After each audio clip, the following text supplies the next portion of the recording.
All right, guys, it's time for the Next Level Guy Show, a men's interview, interest, and improvement-focused podcast featuring interviews with the greats from all industries to help you better your life. Each week, a new episode features an interview with one of the greats, covering all aspects of their story, from life hacks to tips and protocols that have allowed them to live life on the next level. We then highlight concrete action steps that you can use to improve your life.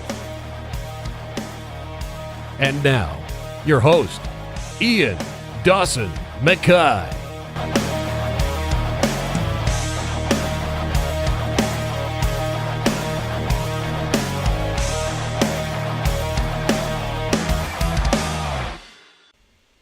Brazilian Jiu-Jitsu isn't that hard. People just make it hard by chasing fluff. If you focus on movement and fundamentals, everything else falls into place. And that is a quote from today's guest, Randy Williams.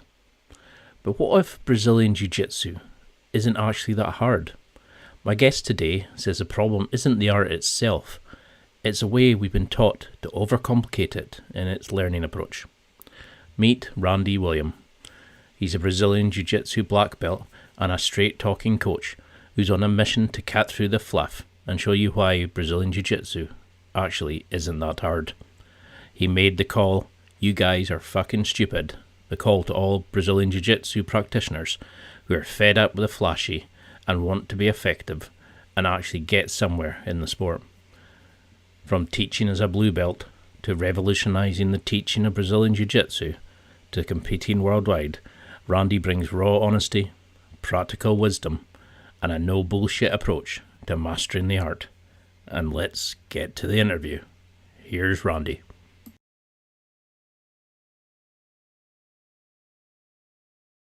Thank you so much for coming on the show. It's a dream because I generally have followed you for so long now. But your bio proudly states BJJ isn't that hard.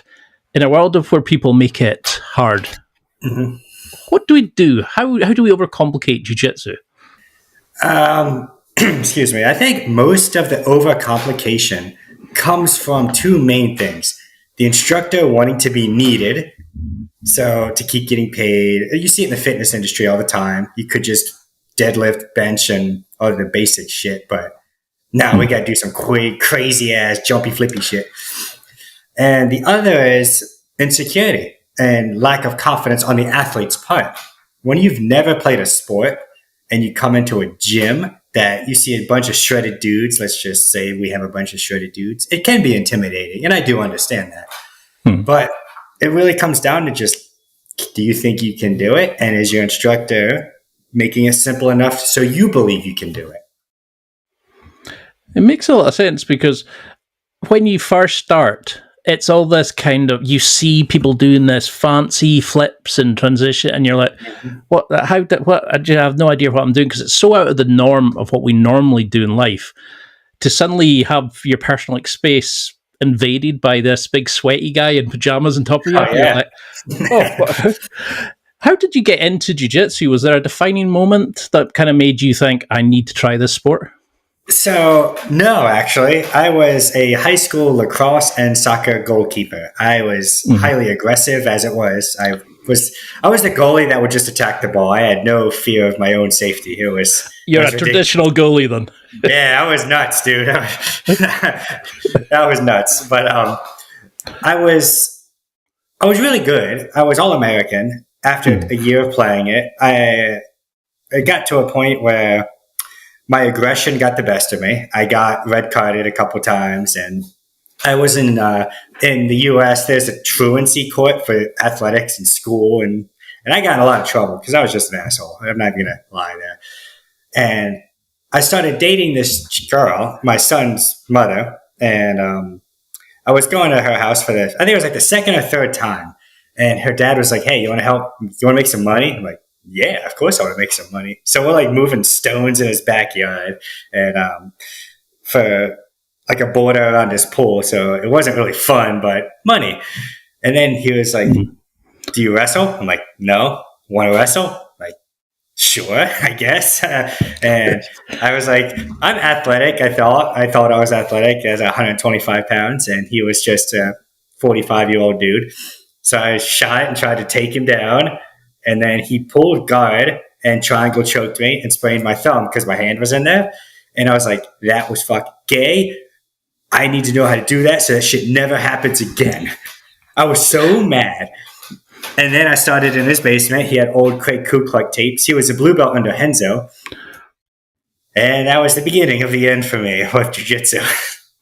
Why? Once it sucks you in, you've got no chance. You're stuck. Oh, dude, I knew that. I make the joke, the darker my belt got, the more egotistical I got. Because it's like, what are you going to do? Beat me up now? Come on, old man. Because I heard you say in an interview that you played 3 sports. So it was lacrosse, football, and what was the other one? Basketball. So you were pretty much an all-rounder. I mean, you were all-American. So do you think that's but not what made... basketball. I wasn't very good at that one. No, but we don't need to talk about that. We need to just get, the top 2, like, you know. So, do you think the fact that you trained in a lot of that sports, it gave you that cross training, and that way it made you a better teacher because you could actually understand the mechanics rather than just the techniques?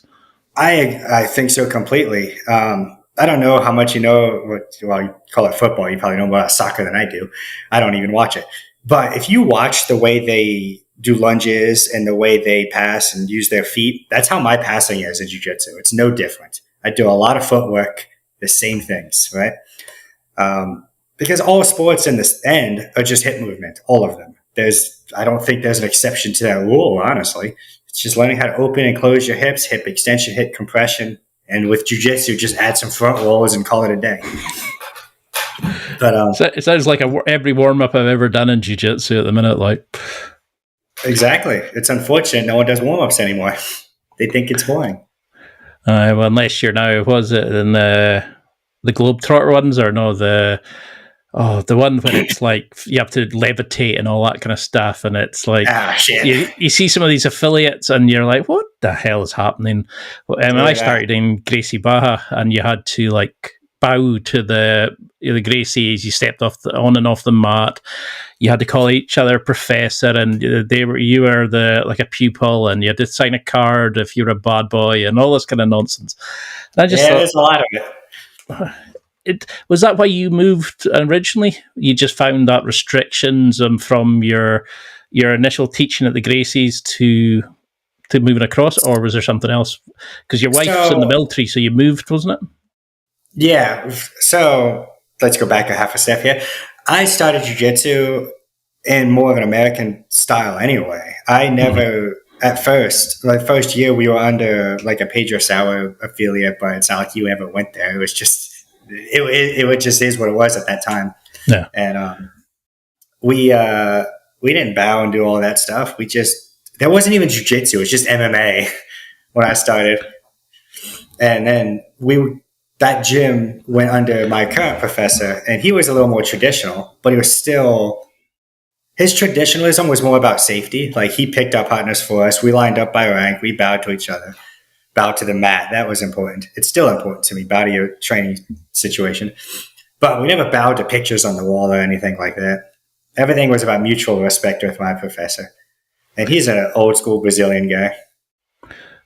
I've got a guy like that just now, and you come into his place and he's just like, call me Marcus, just like, he doesn't want any pumps there.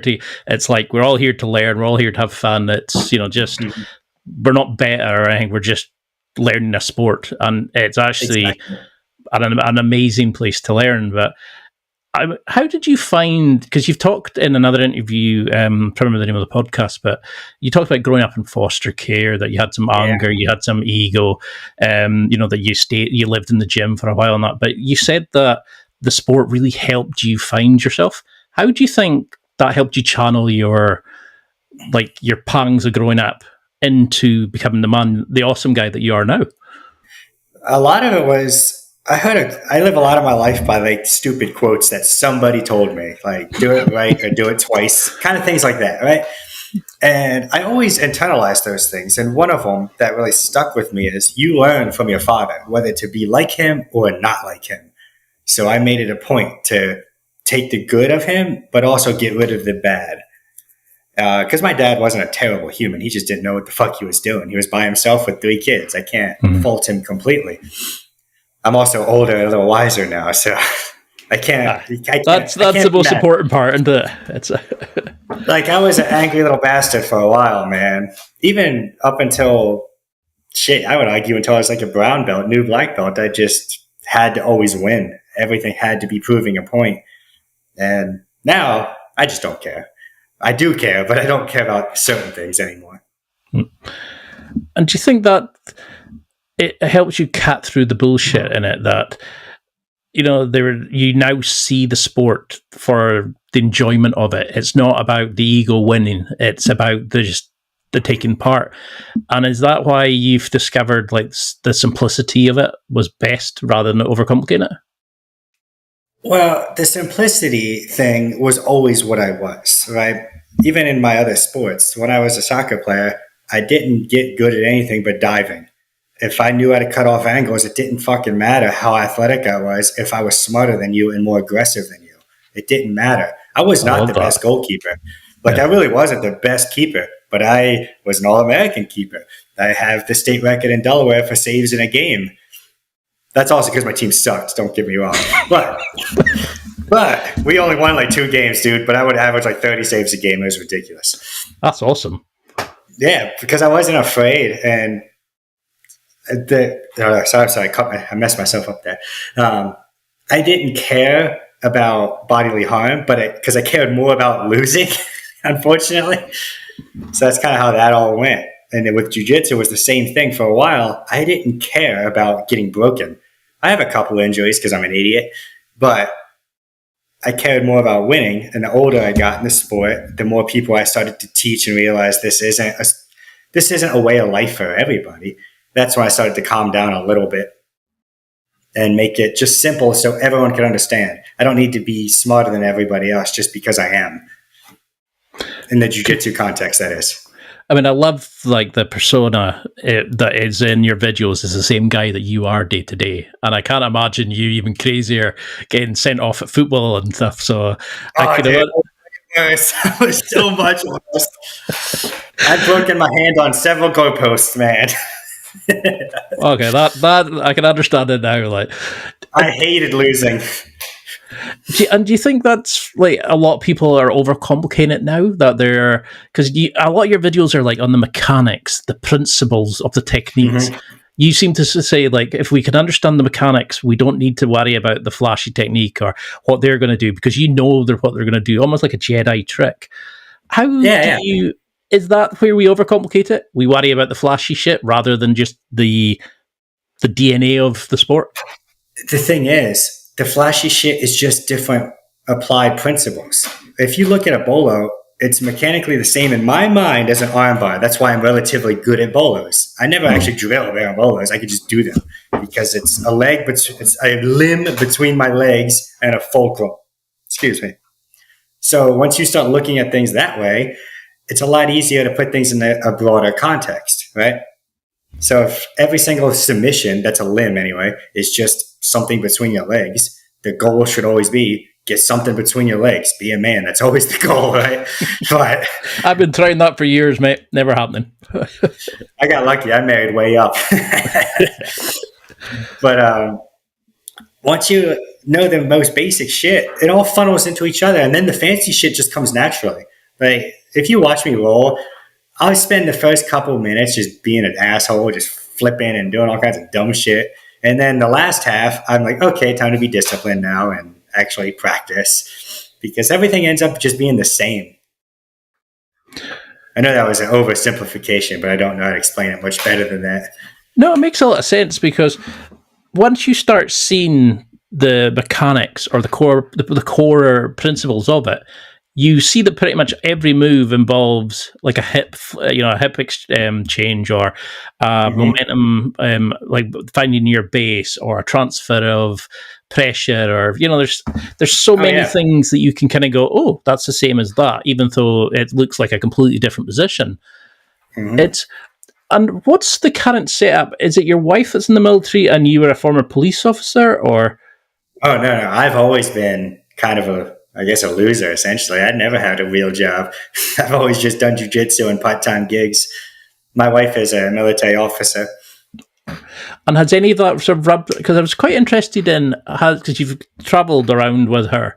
Has any of the military side of things passed over to you? Like, do you see any of the habits that she instills, or would that defeat the black belt randiness of your job? So my wife loves what I do. She thinks it's more just hilarious, but because she doesn't like the idea of grappling me. She just doesn't. That's not her deal. She's not a fan of the actual sport. She's more of she works HR. She's like a singer. She's very gentle. But the military stuff, the habits, she's not as disciplined as I am at all. And that's fine and dandy. She doesn't have to be because I do everything for her. I cook all her food. I do everything I can because that's how I keep myself sane, dude. Like I gotta always be doing something. She comes home and is just a wife and a mom. That's her job. And make money, I guess. Yeah, that too. But I love that. I love that you've got your principles. That it's. I know I treat my partner right. I'm a good father. I'm doing this. I'm giving out to the jiu-jitsu community. But you're also a loving husband, loving husband, father, and you're not one of these people who just takes over the sport and thinks, yeah, that's it. I'm the best because I can do jiu-jitsu. You realize there's other facets of being a man. oh, it does. It took me a while to learn that, dude. I've had failed relationships. I messed up a lot because I would a specific one that still eats at me a little bit. I got over it, but every once in a while. There was a training class I wanted to go to. I had something on my mind I wanted to try, but it was the same night that like Sand on the Fire truck was coming to see all the kids in our town. I was like, yeah, I got to go to jiu-jitsu. And that event, even though it's a yearly thing, it happens every year, didn't happen again because we moved. And it's one of those few things I kind of regret. I'm like, man, I should have just missed jiu-jitsu for a day. Yeah, well, they say hindsight's a bitch, isn't it? It's... Yeah, it can be for sure. Yeah. And I think that's the thing, though, is if you learn from it and if you grow from it, then it is a win in a way because you're not that same person. And the fact that you can appreciate it, that, you probably should have, but you can't change time, but you can do it again better the next time. It shows the growth in you. Do you find that's what helps with jiu-jitsu? It shuts off that part of your brain, that thinking, the aggression, while you're kicking ass.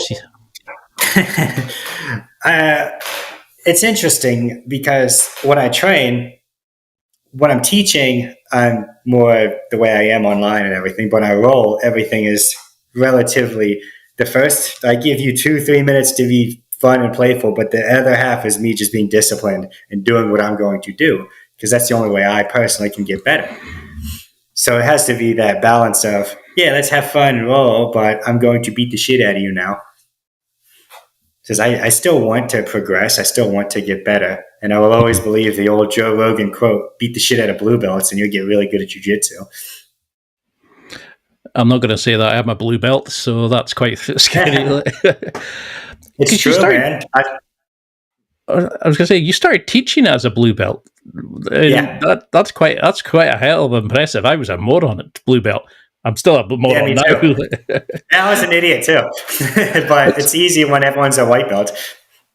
So how did that work? I mean, did you find that the fact that you were closer to the beginner mindset helped you be a better coach because you could understand it rather than somebody who'd been a black belt for 10 years and has never really remembered what a beginner mindset or approach is? I think what helped me the most at that time was that I was already an athlete being coached in other sports like soccer, lacrosse, whatever. So I just took the same methods. In soccer and lacrosse, it's not like you learn 2 passes or 2 plays and then just play a game like the old school. Let's learn some technique and roll. It was, hey, we're going to do line draws. We're going to do this. We're going to do this. And then at the end of the week, we're going to scrimmage. And that's how I treated it with jiu-jitsu. I did a lot of line draws, a lot of situationals. I would make up drills that I felt made sense at the time. Some of them are dumb, but some of them I still use today. And that's just kind of how I thought about it as an actual sport. And then the older I got, I started adding back in the self-defense stuff because of principles, and that's important too. So when you first started, was there a point where you maybe went the traditional route and you thought, oh, wait, no, that belief or that way of thinking is holding me back? Or did you automatically just go in with your kind of style of thinking and go, I'm not doing that because it's wrong? Did you go down the traditional path and then become the guy that we all know and love? I actually don't believe I ever did the typical teach three techniques and roll. I don't think I've ever done that. I might have, don't get me wrong. Maybe in the first couple classes, I don't honestly remember my first time teaching. But I would do what my professor does. He would teach a single technique and then be like, all right, see you next month. And you're like, wait, what? But he was really about, you need to understand this for a long period of time. And I internalized that like I do with every kind of quote I get. And I would just do the same thing he taught me for a month and just make it work. Find ways to make it work. I was struggling with a technique once, and he said, just keep forcing it until it flows. And that was the opposite of what everyone else always told us back then. Oh, it's all about go with the flow. Man, shut up. No, it's not. You can't flow until you understand what's going on.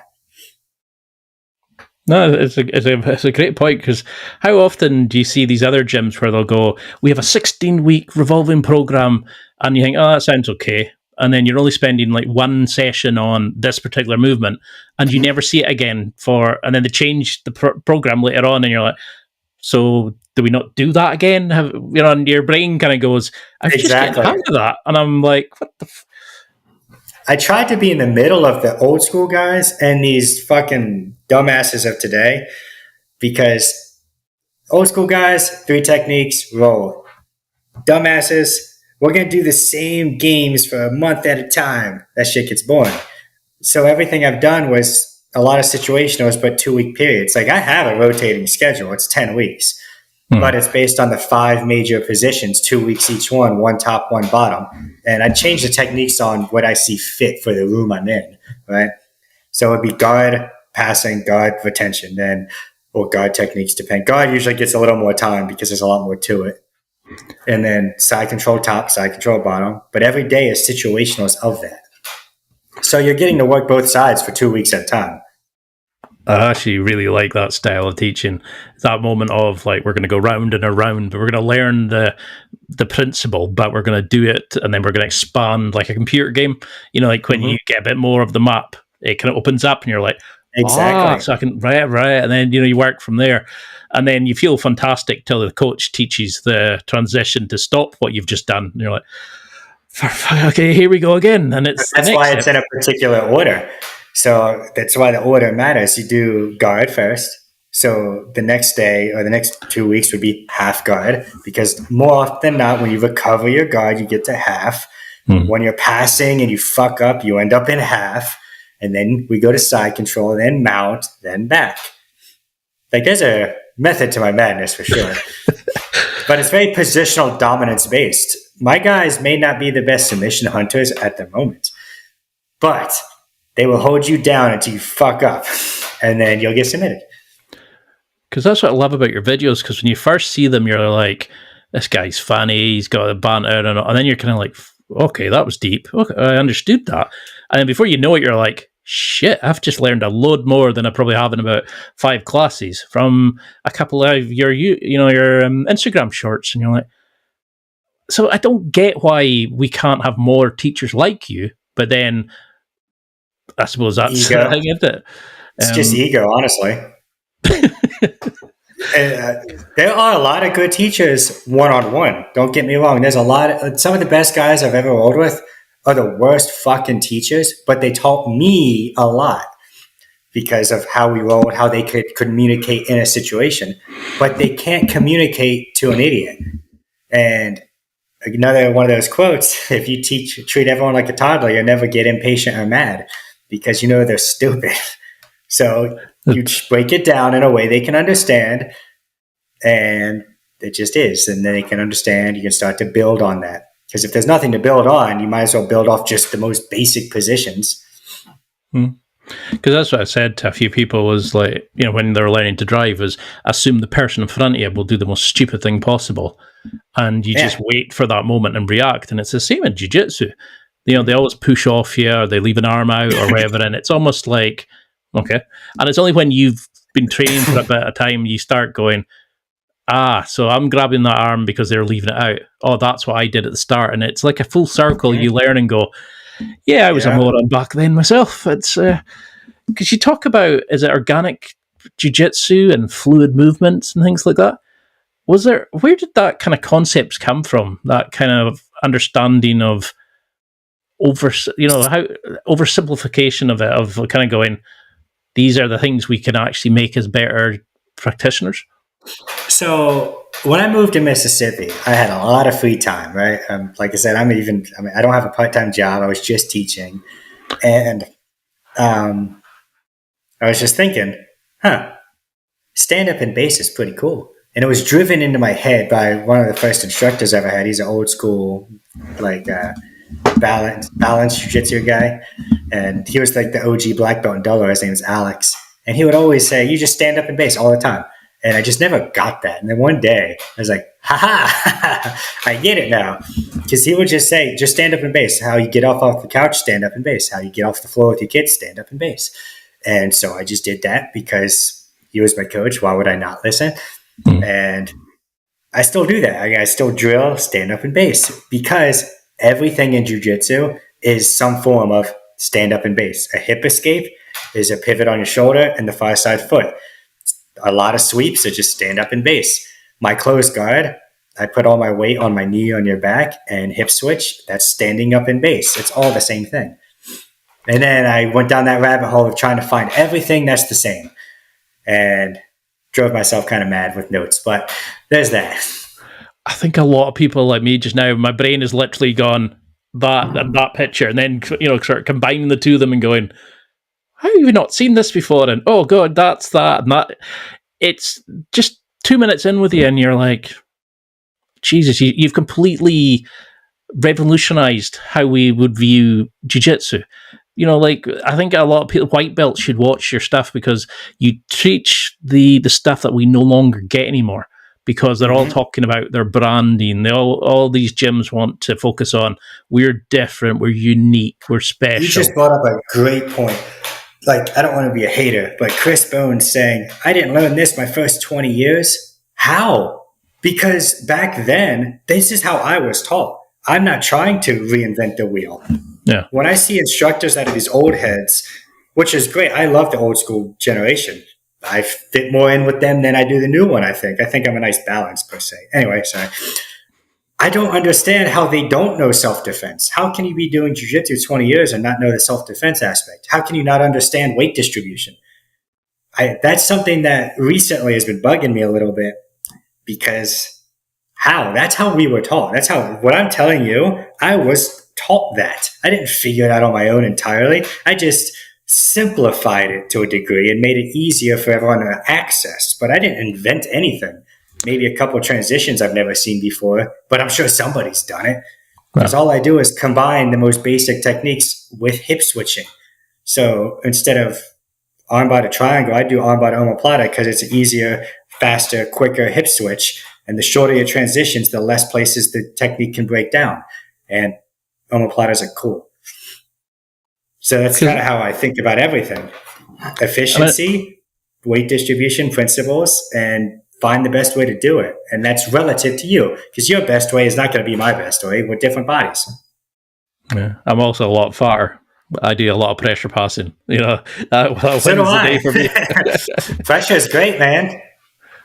But well, again, I've got no choice. There's just a lot of me to go round. It's like Michelin, man. Like, just that brings me up to the efficiency is relative, and people don't want to understand that. Most professors will teach you their way and say it's the most efficient way, and it's not. I cannot teach you my passing style because you will get exhausted. But you have weight on me. It's efficient for you to just pin my fucking hips and hold me there until I blow my load and get tired. Because that's how I actually started getting good at it, because I was kind of like, oh, Why am I doing what all these fit young guys who are doing cartwheels and standing on their head can do when I would collapse the structural wall if I did it against the wall? So why am I trying to be them, and why not be myself? And because there was a lot of stuff I learned from your stuff going, why was I never showed that in my last gym? And then I realized it's maybe the coach didn't know himself. Maybe he was only allowed to coach certain movements. Maybe he'd been having a beginner for so long that just showing move A to move B to move C to sub D, you're maybe not subbing to D. You get to that point where people are going, okay, but what do we do in between? And they've forgotten how to be a coach because they've never really thought about it. They've gone through the motions so often. So, I mean, there's thousands. That's a big thing of it. Going through the motions, man. Everyone loses discipline. I have moments of losing discipline. But I say the biggest quitters in jiu-jitsu are blue belts and black belts. Blue belts physically quit. Black belts mentally check out. They're like, fuck it, I made it. I'm the leader of the room now. I can do whatever. And that's fine and dandy if you don't really care about getting better, but you won't get better. And that coasting is a detriment to your students. And I think that goes back to, I've been teaching basically my whole adult life, beginners, white and blue belts. I rarely have had high-level training partners. I just would stay disciplined because I could submit a blue belt 30 times if I really wanted to. But that's a waste of time for both of us. Yeah. Truly controlling that person's movement, that's the art form I want to chase now. Because anybody can submit anybody on any day, but to truly control somebody to the point of they give up is pretty cool.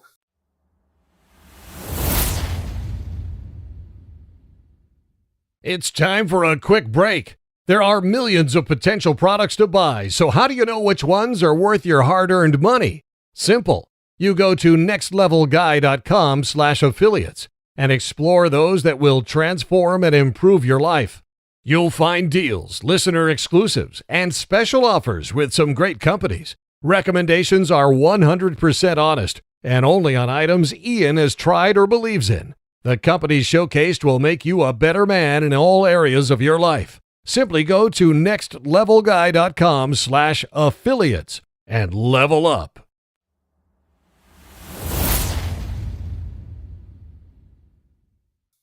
I think that takes far more skill. No, it certainly does. It's anybody could get an armbar if they know roughly how to do it. But when you have somebody defending because they know you're looking for an armbar, and then they suddenly go, "But what do I do now?" And they're like, "Oh, we haven't learned that bit yet." Well, you're not going to win that roll, or you're going to get tapped out, or whatever. So I mean, there's thousands of different positions, attacks, transitions, pass. No wonder people get overcomplicated. Oh yeah. So when they're doing it from side control, from guard, from standing up, is there basic principles you say to anybody like, if you're sitting down and they're standing up, get up again. If you're in side control, immediately get connections. Do you have things where, does it depend on the situation, or are there things you say immediately re-grip, reconnect? I have immediate things for immediate people. So if I knew you and your style, I would have rules for you to follow based on you. But I don't have any absolutes, no. I think the closest thing to an absolute I have is stay on your fucking toes. Like, dude, if you can't stay on your toes, it's a problem. Oh, yeah. What does it call it? Dead feet when they go floppy dead feet means you can't stand up at any given moment. When you're on your toes, if someone drives into you, you just rock back and you can stand up. You should always have live toes. So is that the sort of thing that you see that is hurting a lot of students? They don't even get basic information like keep on your toes, that they just allow them to just try the movements without correcting the exactly. The it's going through the motions. So again, the new age guys want to say drilling is outdated and it sucks. It does when you do it wrong. Yeah, when you just go through the motions. When the teacher shows you something, you go with your partner, fuck off, and just kind of, yeah, it's not going to work. But when you go and drill a movement with intention, why am I turning my hand this way? Why am I locking my elbow down? and do it properly, slowly, with control over your own movement patterns, drilling is highly valuable when you take your time. But nobody takes their time at that. Everyone fucks off it. Even I fuck off when that happens because we've done it a couple of times, you know? But if you can stay disciplined in that part and then get to the situationals, you'll have far more success. Because how many times do you hear somebody saying, "Oh, I don't drill to my left. I always go to my right," and you're thinking, "Well, you're screwed then if you can only go to the left." Yeah, and I don't understand that logic. So I do have a left and a right game based on previous injuries. Like I have a torn PCL in one knee and a torn ACL in the other. So I can only butterfly hook with one of them properly. So I have a butterfly game that's that side. But if someone forces me on the other side, I have a game for that. I don't think the techniques need to be the same, but I do think and believe you need to have a game for both sides. So how like I can I can do a lot of things on both sides, but there's certain things that I'm like, I do one way on one way and one way on the other way. Aye, but see, the fact that you've got a black belt also helps. You know, you can figure it out as we go. I tend to just sit there and go, "What the hell do you do again?" It's you go from here. Because we were always taught move A, move B, move C. No one taught us how to actually go from that to that, or what to do if they stop that bit, or how to they transition from this. It was always, here's the fancy stuff, here's the thing that the flavor of the day. And you know, the jiu-jitsu culture's got a lot of fluff, a lot of bullshit. How do we work out between the fluff and the fancy stuff to actually looking and going, that's what we need to focus on? Is there a way we can gauge if we're looking on YouTube or instructionals what's valid to take? That's an interesting one. Let me give me a second here. I would watch competition and what actually works at the highest levels.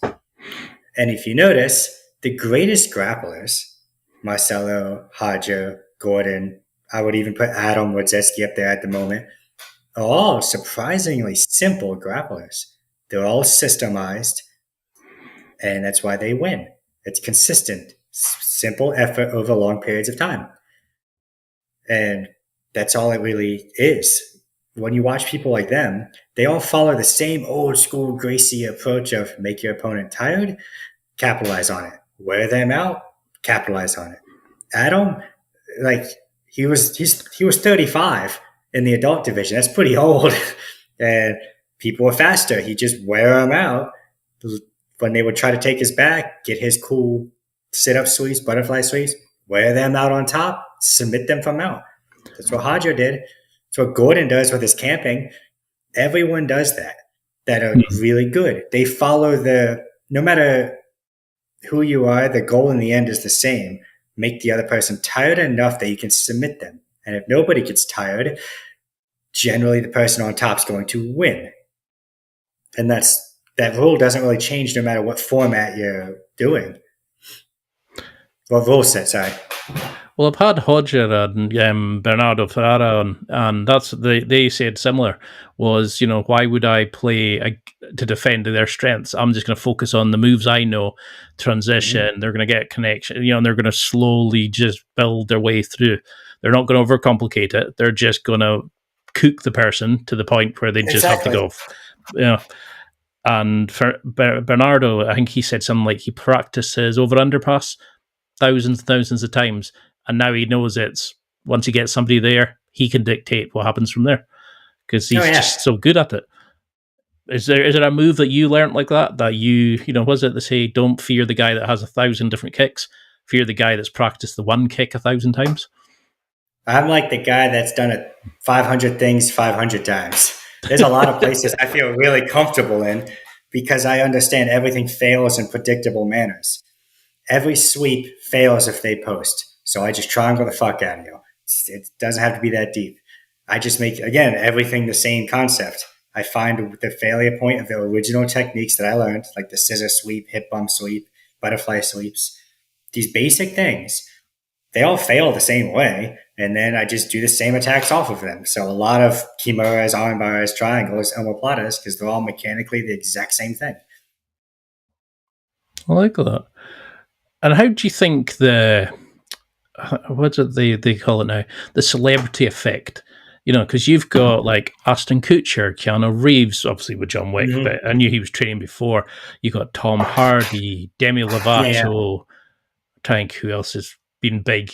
Henry Cavill, all these sorts of people who are talking at jiu-jitsu about it changing their lives and helping them with their movies and all this sort of stuff.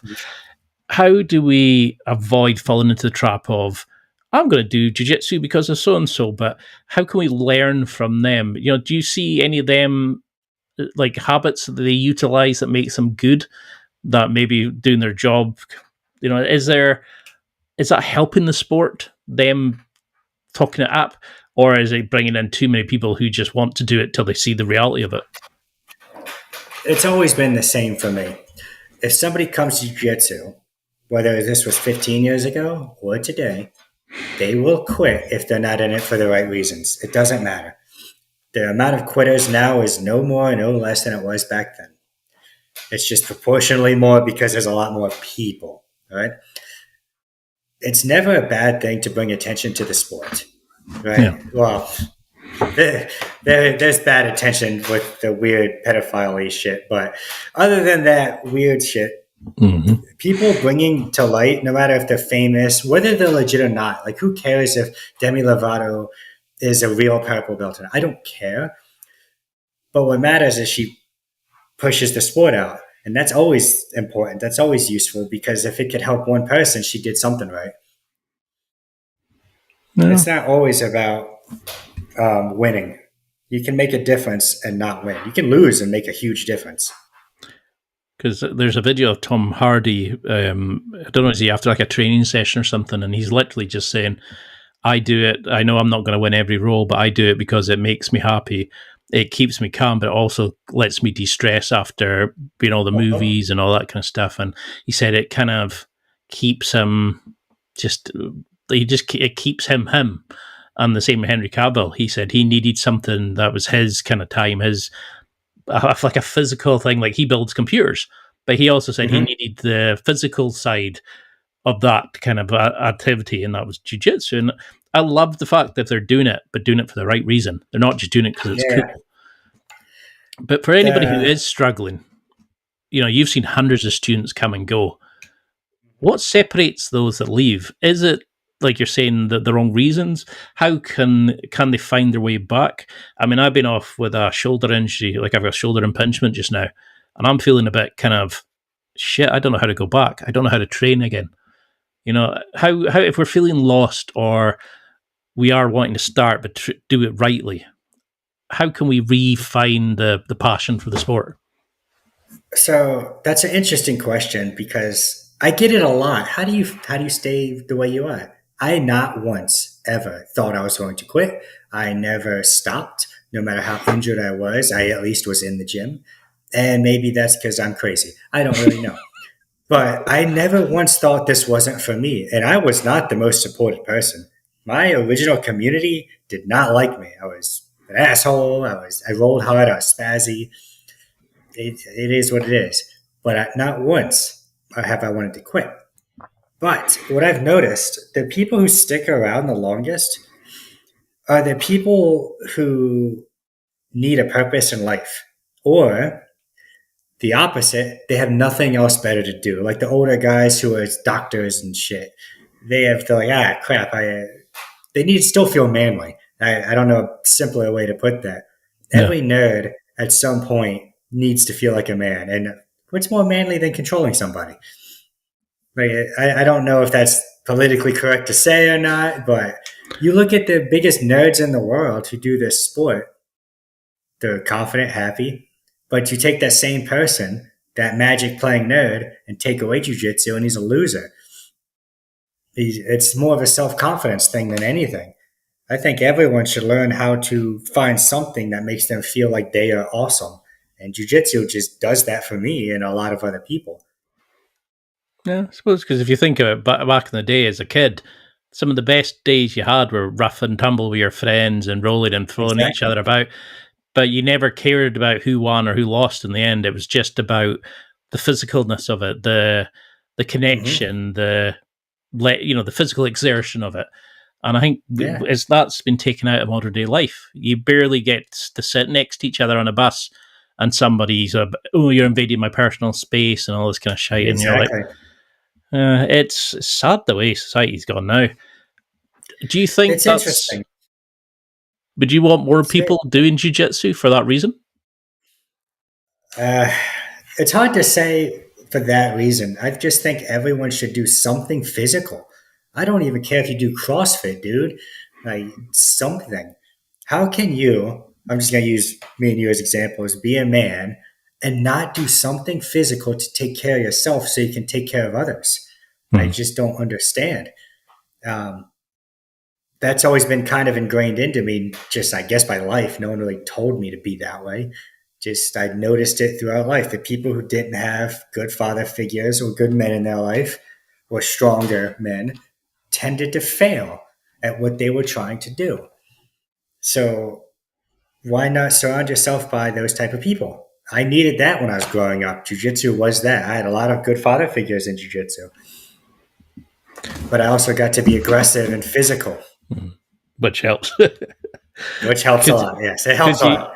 You can let that part of you out, can't you? You know, that day you've had a shit day and stuff, and you know you can go there and it's what people want to do. I suppose it's the same when I was powerlifting.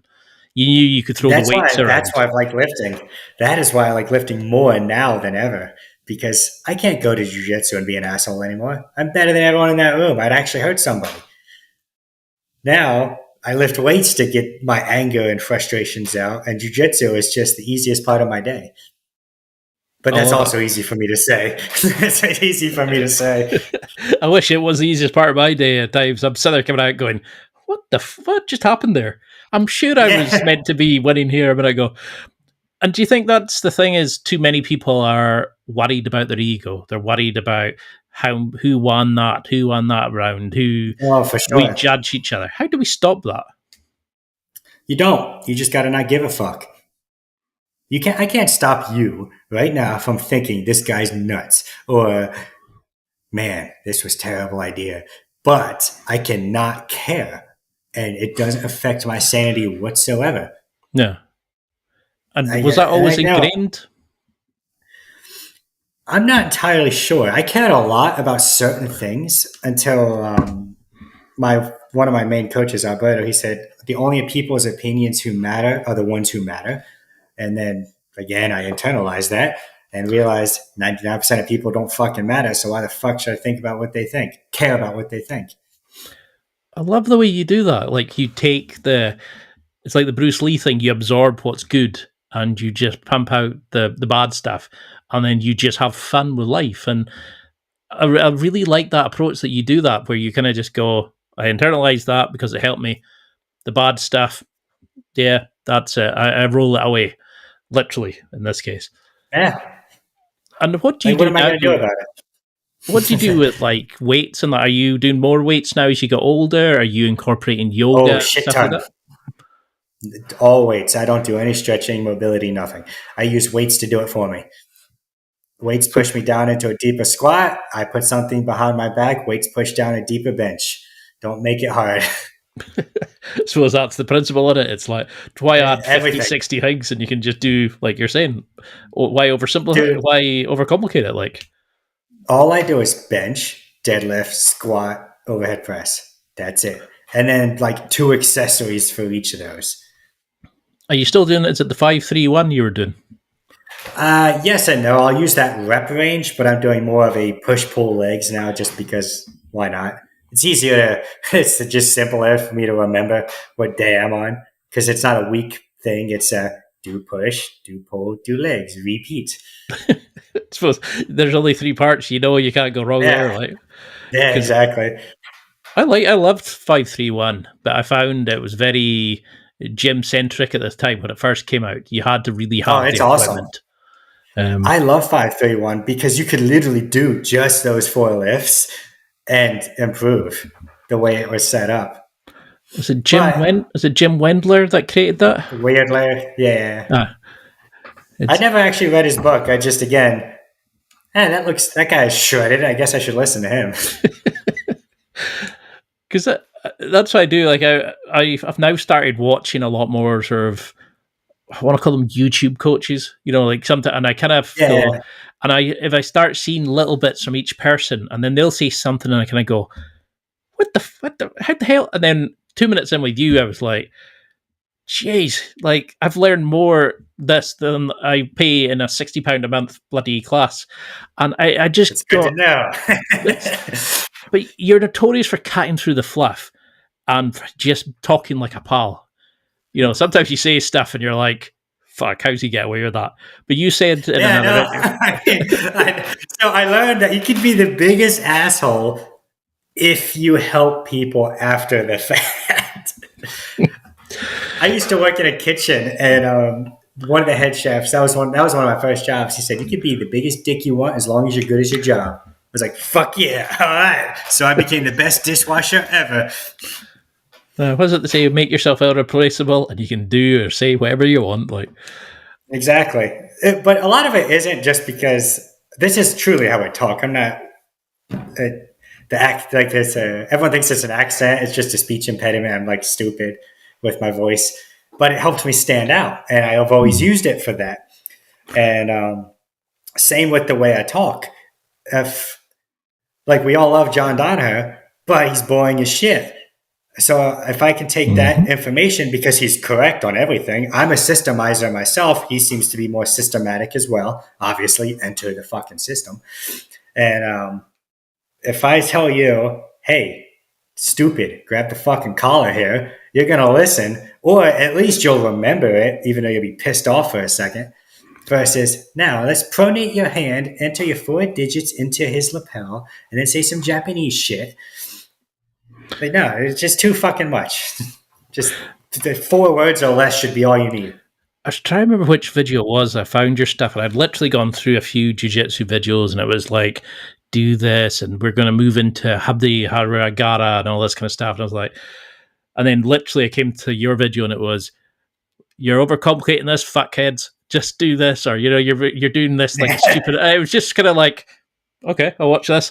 And 2 minutes in, I was flicking to your next video, to your next one, and I love that how you just teach as you are you. You don't try to be the characters that some of these other coaches are.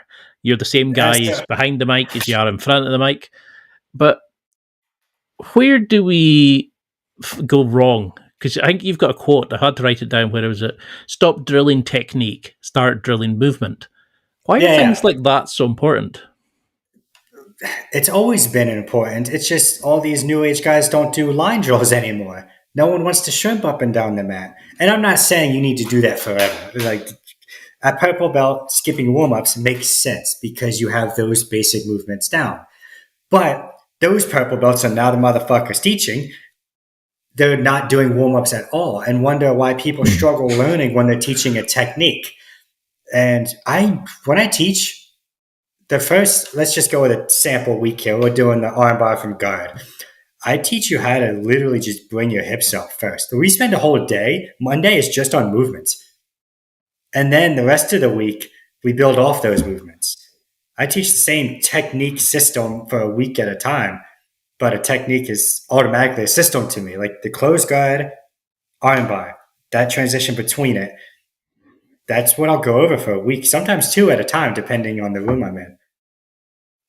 And when you spend the time to go over the fundamental movements in the close guard, how to just hold somebody there, it's really easy to move on to the armbar. But most people this day suck at the close guard armbar. People think it's hard. Most people just are not good at it because it's a big transition. It just doesn't have to be if you understand it. So what are the, like if you had somebody starting just now, like a complete white belt, what would be a mechanic, a principle? Stand up and base.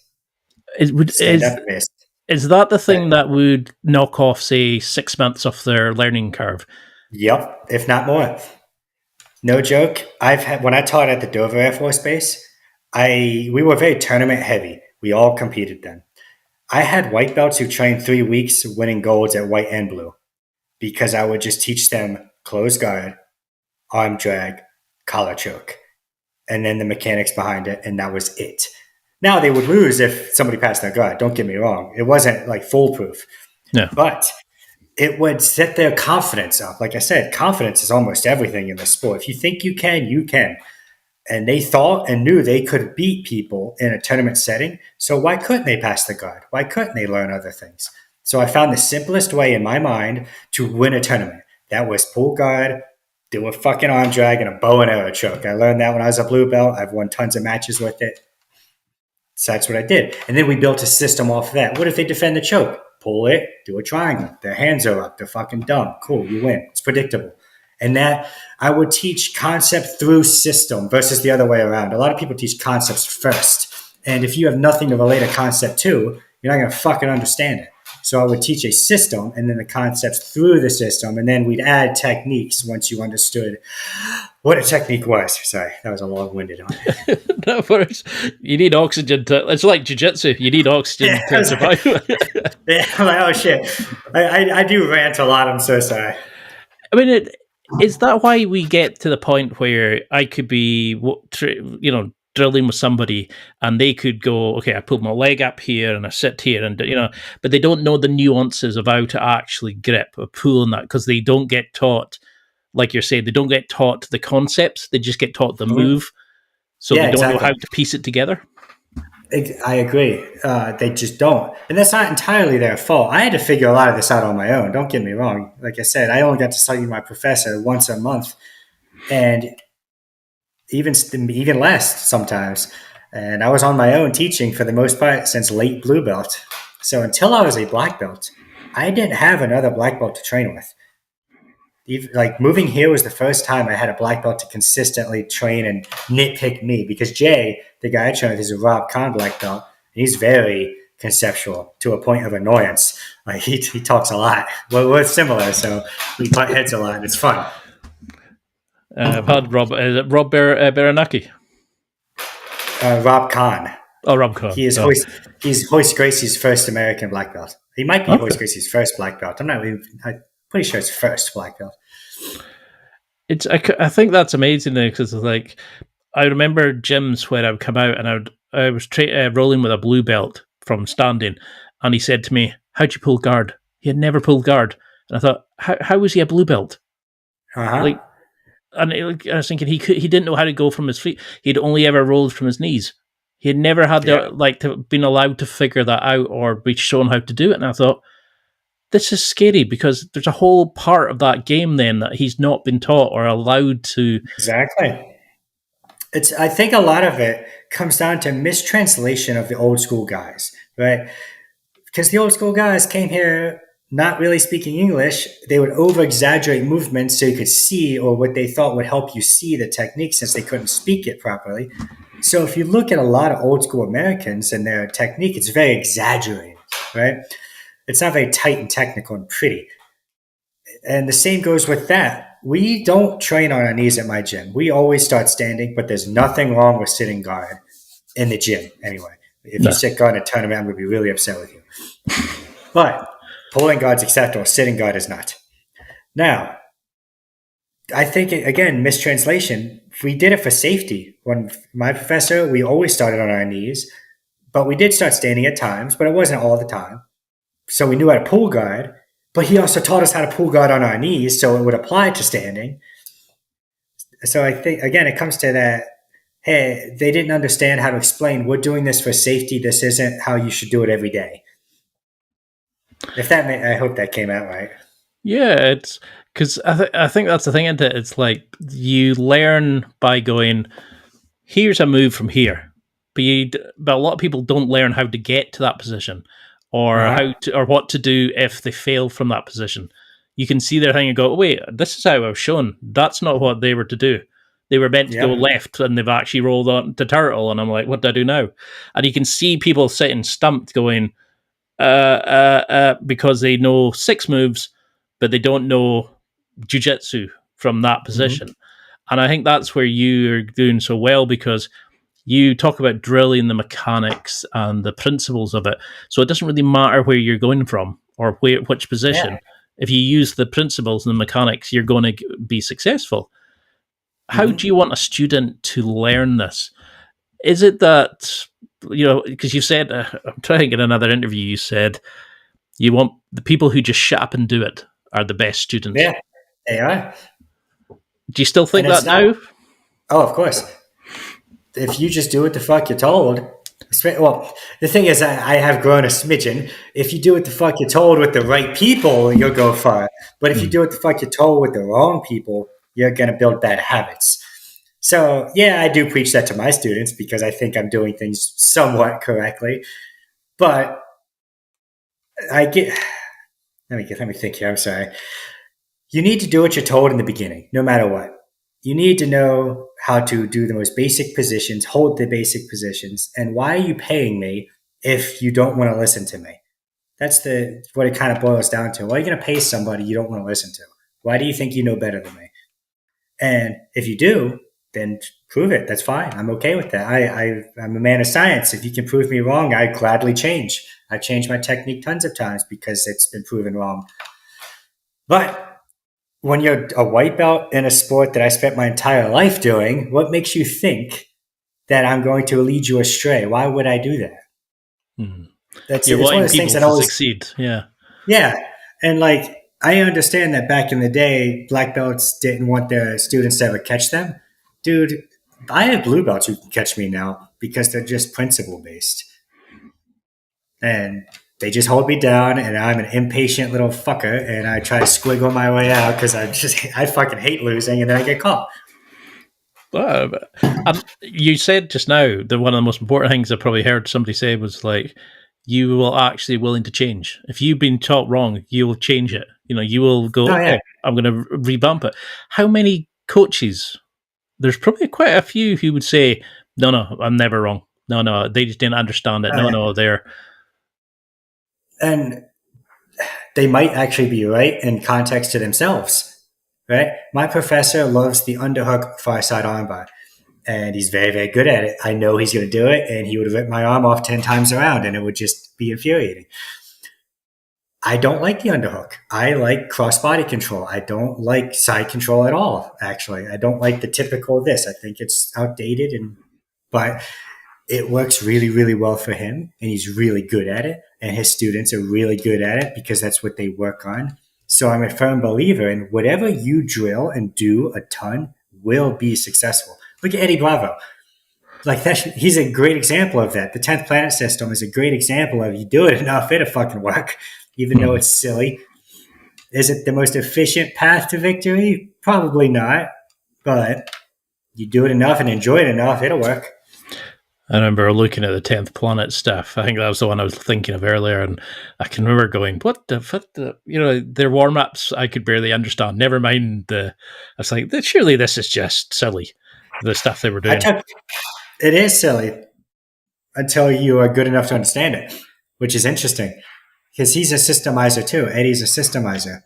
And his warm ups were always just systems. Now, the difference between his warm-ups and my warm-ups are his are really long what-if chains, like this to that, to this, to that, to this, to this, to that. Whereas I only chain two things. I never go more than two chains because the second part of that is a whole new system now. And now it's at A to B. Now it's B to C. They're different separate entities. And that way, I always have an option. I never have to pre-plan anything. I think there was a video you did where you talked about learn A to B to C to then do the submission, but then you make a system learning off the failure point of that move so that if it is going wrong, have a back door to that and then have a fall to that point. Yep. And I love that because no one had ever said that. It was always just, here's the move to do. Stick it into a roll, and you knew what everybody was going to try to do because you just spent an hour practicing it. Yeah. But at no point had anybody said, what do you do if they turn here? What do you do if they flip you over? What happens if they block it or they block the pass? How do you then, what can you do from there? And it's like that video game thing of the map opens up a bit more, it ungrades because you go into the new area and you see people panic. How do we get to that point then? How do we learn to build that system off the failures of what the opponents do on ourselves? Recognize major positions, mount, back, side control, all of those. You know what those are because everything will funnel to them naturally by default. It's not really a choice. And then like an armbar is a position to me. Like submissions are positions. All right.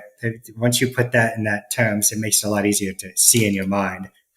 And you have to learn the failure points in the transition because that's where things fail. When you're just holding somebody in side control, you usually don't fail. It's when you're going to mount. They catch you in half guard, right? Now, if I'm going to mount and I know he's going to catch me in half guard, I could just do a front roll and take his back, right? Like there's that cool little G-roll shit. That's what I mean by the failure points. You start to know where they are because you've failed so many times.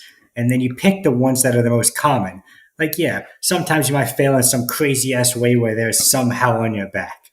I don't drill for those situations because it's like the 0.1% chance. I drill for the guy who's going to catch my foot in half guard because that's what 99.9% of people will do. Now, do I get caught stupid shit? Of course, because of that mentality. Yeah. But I don't get caught very often because of that mentality. If you're just disciplined in this. Yeah. I love your way of looking at this. It's like, you kind of pull the different parts of you. It's the fun, the abrasive side, and then the kind of like, I'm going to be controlled, not, and then you merge them together into a system that works for you.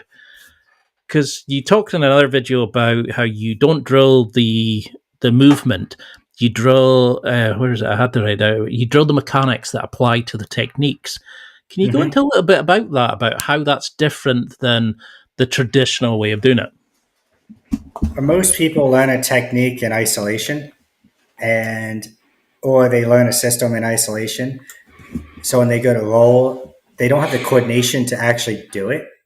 And I thought when we used to play soccer, anybody can kick a fucking ball, but it's the people who practiced the same step and the same mechanics over and over that could place the ball. And that's just what I do. I saw that an armbar is just a sit out, like the far side armbar is just a sit out. So I went home and learned how to get coordinated in that movement. I would practice it over and over and over until I couldn't mess up. And then I would keep practicing it until I could do it in slow-mo. And then I would keep doing it until I could do it forward, backwards, and inverted. And then when I would go to learn a technique that had that mechanic, it was just really easy to fucking learn because all I had to do was add a grip or two and then I could just do it. I spent a lot of time solo drilling because that was the only option I had. I didn't have training partners at home. And is that why you talk about we need to know the why to a move rather than just the how to do the move? You need to understand the why because it lets you understand it and be able to apply it from the different principles and the different mechanics. So it doesn't matter where you are, if they're pushing or they're connecting or, I think you had a great video where you were talking to a wrestler who they said, you're just coming in to get connections and you're not blocking their feet, and their feet are there to connect and their hands are only being used to defend their feet to get until the opponent gets connections. And you explained it beautifully about how actually, well, you take the feet away. Why would you go in and let them get connections? Why would you not, elevate their feet? Why would you not do? And it was that moment of, it's this like light bulb after light bulb with your videos. We pick up so many nuances and go, you can see people going, fuck, why are we doing that? And it's because we're always taught the same way because everybody goes the same way. And that's why I think you're an awesome coach. How do you teach people that? How do you simplify complex information down to that, here's the ground, the DNA, the balls to the wall stuff that you need? You let them fail. You just let them fuck up. And then when they're like, why the fuck isn't this working? Then I call them an idiot and show them how to do it. You have to let people fail. A lot of coaches will try to teach a technique, even if it's really well done with all the details, in a way that prevents failure, right? they'll teach this most immaculate detailed armbar from guard and all the what ifs while they're teaching, which one you should never answer what if questions while you're teaching a technique ever. That's just a waste of time because they haven't experienced anything yet. And then they let them drill and roll. The issue comes is they're getting this failure when you say, this shouldn't fail here because you did this, this, and this. Well, it's going to because you suck. It's going to fail, and you need to know how to feel and understand that failure and build off of it. A lot of people don't teach how to fail properly. I don't think I've ever been... I can't think of any kind of times where we're really taught maybe a lip service to, if this happens, then pull guard. It was always just a kind of get hold of the person and hope for the best kind of thing. It wasn't really... I suppose that's the thing in jiu-jitsu, isn't it? It's that ego thing of, I'll never fail. No one's willing to admit they're going to screw up. Even if you listen to the best guys talk on interviews, most of them talk about how much they fail in class. Like even Craig Jones, you look at, who's the other one? He's like, I get tapped in class every day. I'm like, that's awesome. That's what you should be doing because you're not learning unless you're getting caught. Oh, is that Rodriguez? It might have been, yeah. It might have been. I don't know all the names. I actually don't keep up like I'm supposed to. I kind of stay in my own bubble. I stay in my own bubble most of the time. If you're not getting tapped, if you're the best in the room, you're in the wrong room. I suppose it's not if you're the coach, but... Yeah, but it's just like lifting, right? When a certain lift gets too heavy, right? That you're not getting stimulus in your biceps, then you just isolate the bicep and then use a lighter weight so you don't break your arm off. I do the same thing all the time. I just make it harder on myself with isolation. So I let people get chest to chest side control on me all of the time because I think side control is hilarious to escape. So I just go there all the time. And that's how I get better. You can make a white belt feel like a purple belt real quick if you teach them positional dominance and put yourself in those positions. That's how I grew as a coach and athlete. Like I told you before, I never had more than a blue belt in my classes until recently. And I got my black belt in 8.5 years. You don't need fucking purple belts, brown, black belts to train with. You just need good guidance, discipline, and mostly discipline. Like, yeah, I could submit a white belt any time I wanted at that time, but it didn't make you better. So I would teach them how to hold me down and then have them hold me down.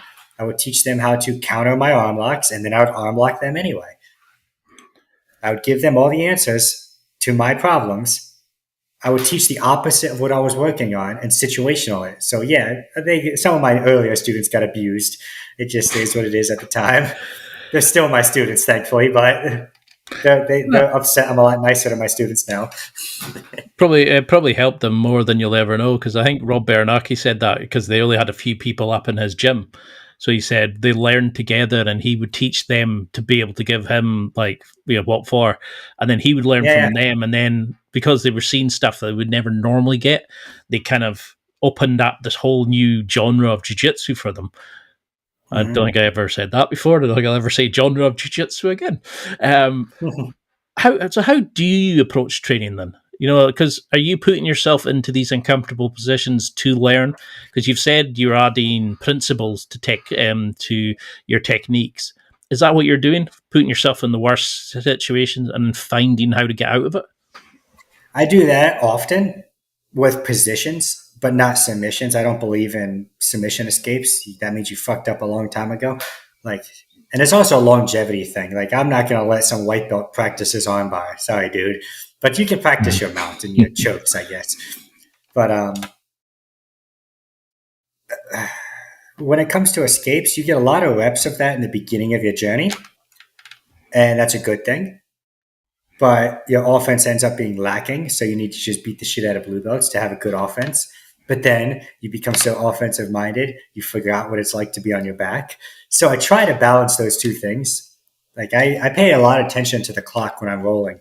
I give usually them a good half the round of me escaping and doing whatever I need to do to practice. And then my second half, I beat the shit out of them. I pass the guard, let them re-guard, pass the guard, let them re-guard. That's how I drill now, personally. I just keep doing what I'm going to do if I say I'm going to do it. And I tell them what I'm doing because it makes it, a little more honest, because then they feel less bad that they got their guard pass 30 times in 4 minutes. But they know I'm just practicing. I don't want them to feel any type of way because, again, whether I care about feelings or not doesn't mean other people don't. Like, I don't care how I feel. Like, I just do what I need to do to get better. But that's how I approach training now. I pick a goal for a while. Like right now, it's been strictly passing, like high passing, because I don't want no one to touch my neck, and just keep doing it until I get bored, which doesn't really happen, unfortunately. So say you had somebody like myself. Say I'm going to a class and they have a particular way of doing it, like teach a couple of movements from this thing after the warm-ups. Then they have maybe a little game of something, and then they have the rolling sessions. And that's pretty much the concept. A couple of 2 or 3 things to learn, roll at the end for the class, and they kind of go through different positions. How could I take a concept like the mechanics and stuff that we've discussed and implement it into our training in a gym that's not allowed the freedom that you give your students? Do it at home. I don't know, honestly, what to tell you on that, dude. I am a big believer of take your learning in your own hands. Granted, that was a lot easier for me coming up because I honestly didn't have a teacher in the room with me. I could do whatever I wanted. I was always the teacher. But I had a friend named Austin, and he went to Gracie, like a CTC, but he wanted to get really good at leg locks, and he is very good at leg locks. They obviously don't teach that there. He took his learning in his own hands. He would just do it anyway. He just wouldn't finish. He would just get to positions and let people out so no one would get offended. But during rolling, he would just spam the same thing over and over and over and let them out and do it again. Kind of like what I do, but he wasn't allowed to. You have to take your learning in your own hands at some point. Because after blue, generally speaking, your teacher can't teach you much more. Right? And it's not because they're not good enough. It's not because you're not paying them enough or whatever common reason there be. It's because they have to cater to the masses. And when you cater to the masses, you're probably going to be teaching the same 6 things for 10 years. And if you don't take your learning in your own hands, you're going to stagnate unless you pay for privates, which I don't mind ever doing. Like I find them very valuable, but that's why I don't teach big classes. Everything I do is very 10 or less people. I'm not very good at teaching humongous rooms yet. I'm working on it. But when I teach big classes, it's always a system. And then I walk around a lot and just change. Sometimes I sound like a hypocrite. I'm like, I teach something the way I would do it or the way I've seen it done. And then walk up and say, just don't do that part. It's okay. That part sucks for some people. Like if you're fat and slow, you're not going to be able to do a fucking flying armbar, man. It just is what it is. I dread to think if I did that to somebody, I'd probably fucking break the floor landing or something. Yeah, but the principles of a flying armbar still apply to you for falling armbars and closed guard armbars. The principles are the same, just we now add or subtract attributes that we have. So the principles don't change, but the attributes do. I don't really like that concept. How would you adapt that? So say you had an older person, a fatter person. How, I don't know, maybe a young pap who's just started jiu-jitsu. How would you get them to use that idea of the principles don't change, the attributes? I teach them the exact same thing and watch them both fail in different ways. For example, if you're tall and long, you're going to have a hard time getting your knee back through to get to closed guard from half guard. But if you're short and stumpy, it's not so much of a big deal. So I teach them both the same thing. Watch the tall guy fail and be like, look, you ended up in a butterfly hook. Look what you can do because you are tall. And the fat guy, he's not going to be able to, he's not going to be able to crunch up into a little ball very well. But he's going to be able to play a pretty good deep half guard or coyote guard. So if you teach the base position, which is traditional shitty ass half guard, I don't like crossing my feet. I don't like being super connected. But again, that's a me thing. Then you take that and adjust it right? Like it's half guard, and then I'll adjust it down for a fat guy, adjust it up for an athletic guy. There's nothing wrong with using your attributes as long as it's efficient for you. Because efficiency, again, is relative. I need to see you do videos of that.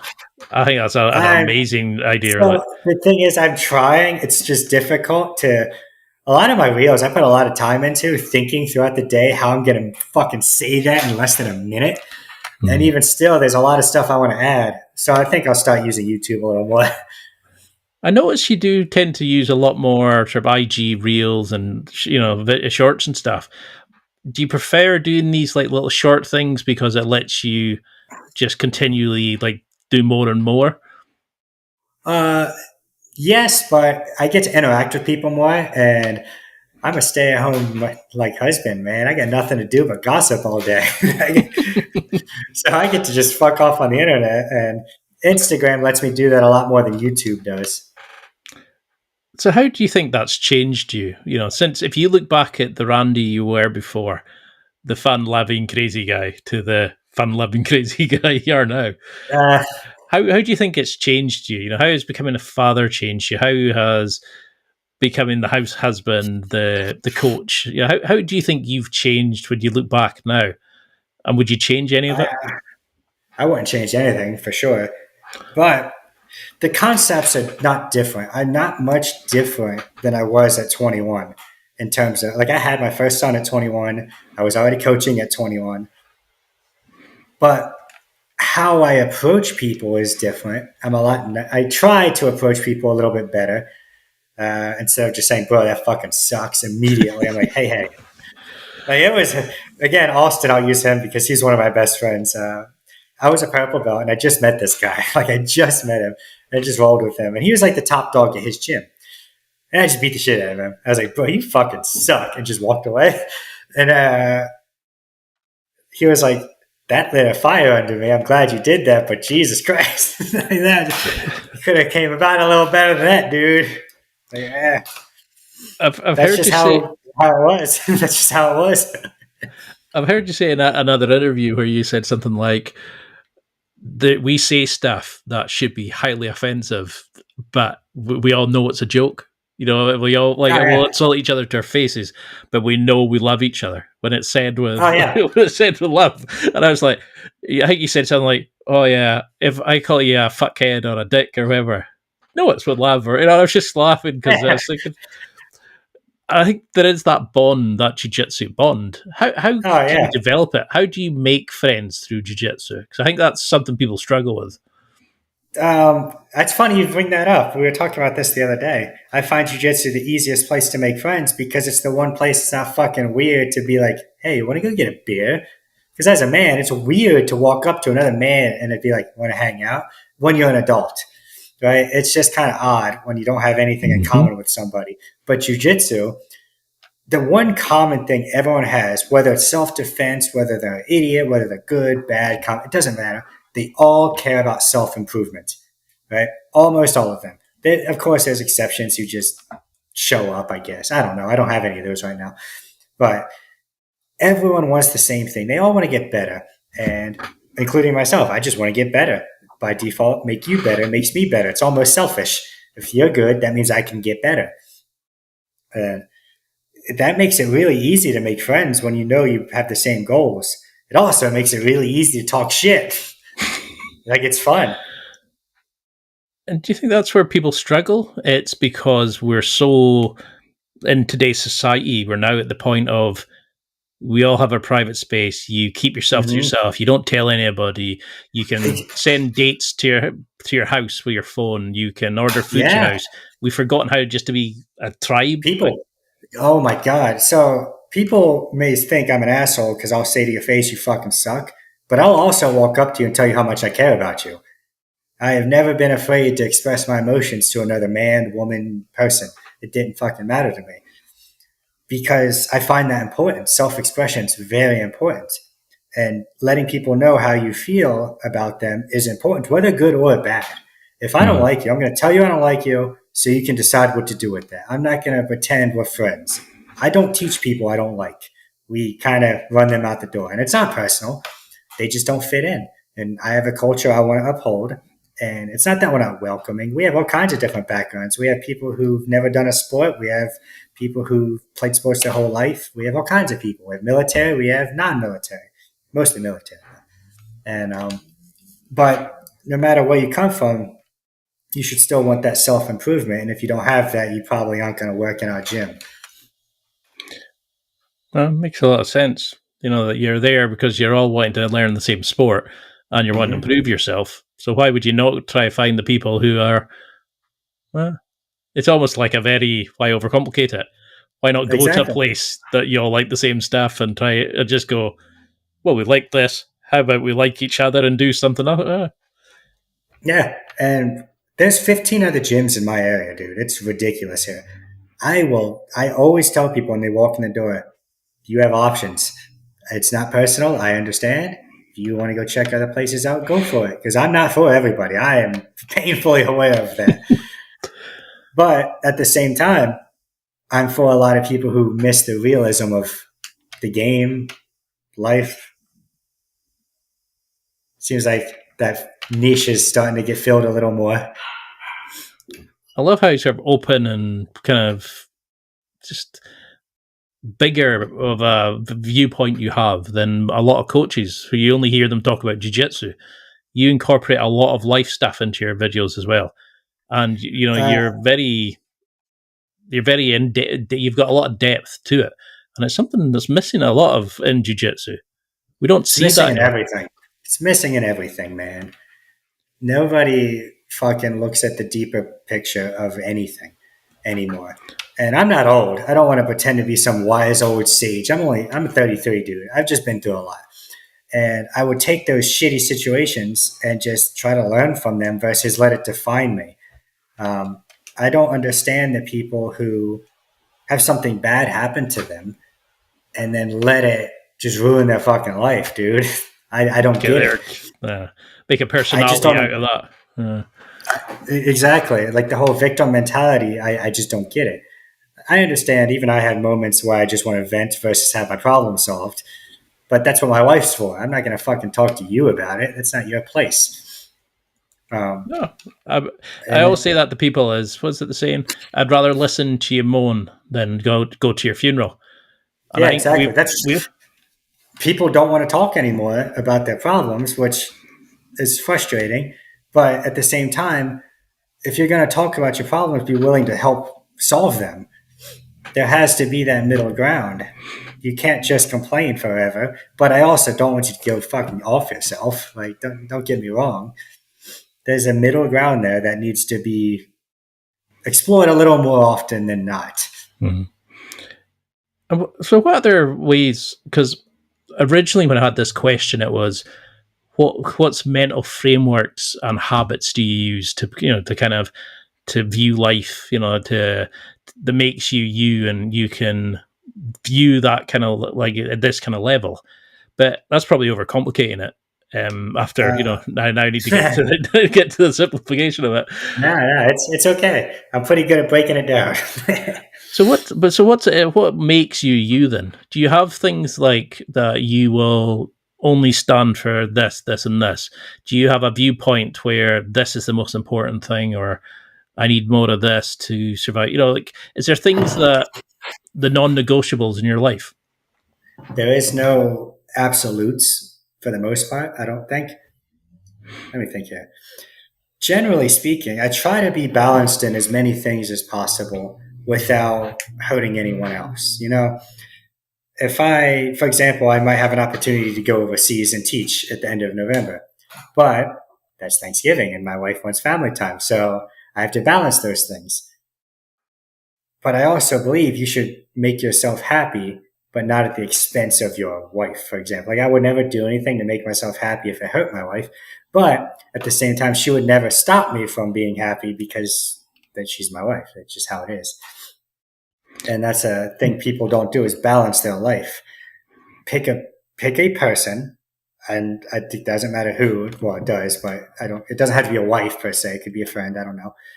I've always picked my person and made them the center of my universe because she really is the center of my universe.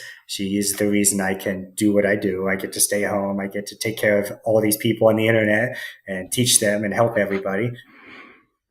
But that's probably the only thing that you have to pick somebody.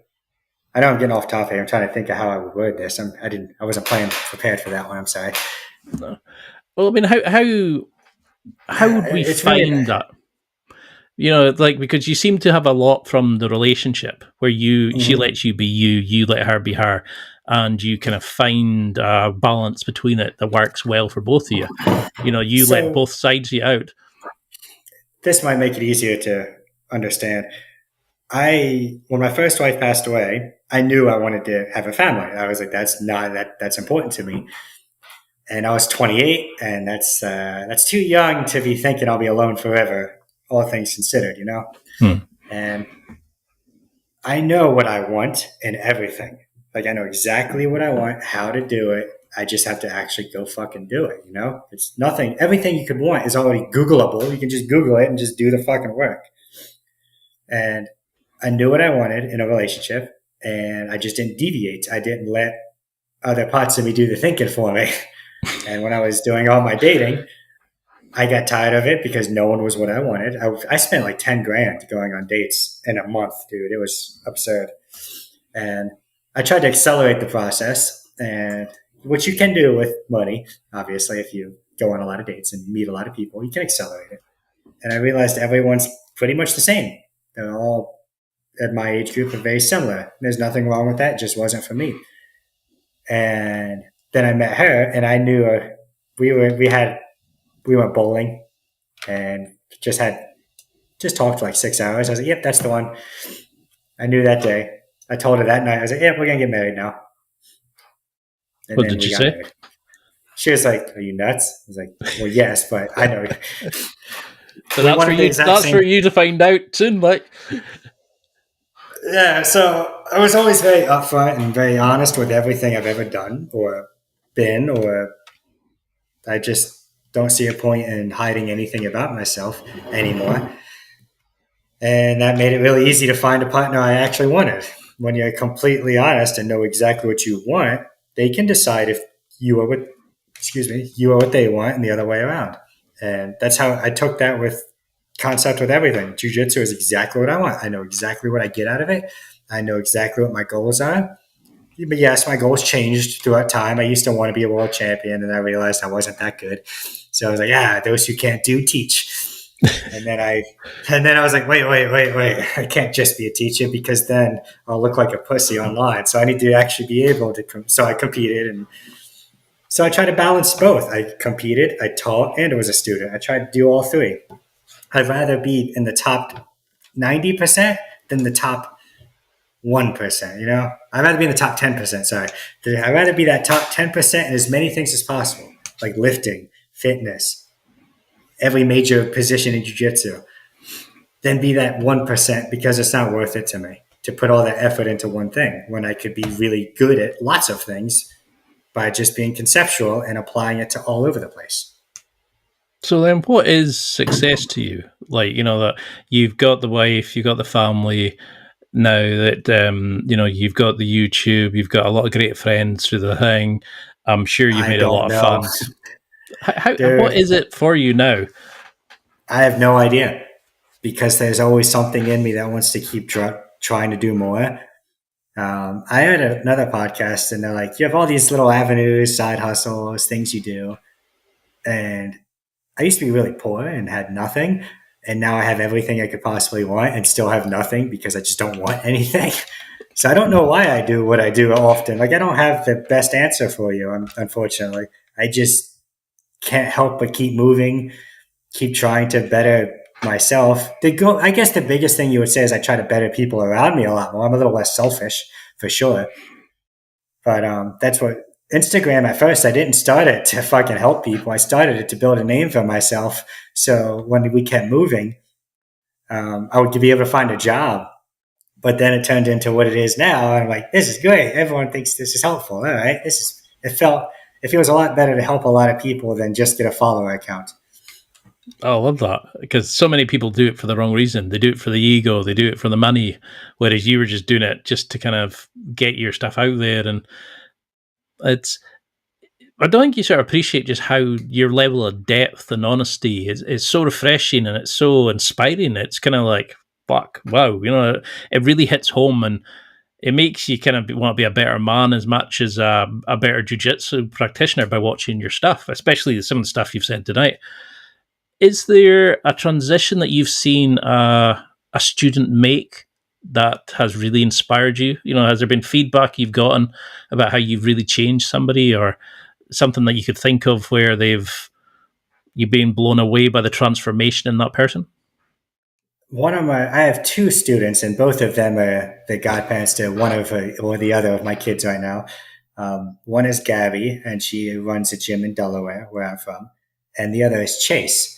And Chase in Was particular, Gabby the one that you did the video about how to roll with a woman? yeah, yeah. Gabby's one of my first students. She was the first person to ever pay me, right? So she's been just with me the whole time, and I just constantly beat the shit out of her. I'm a lot nicer to her now, but Gabby's gone through it, man. She is a tough cookie. And I think that's why she's so talented, because I never treated her like a flower. I just treated her like a smaller dude. But oh yeah, back to that question. So Chase, I was having a hard time. I was always on my phone. I was fucking off in class because I was going through just life problems, relationship problems.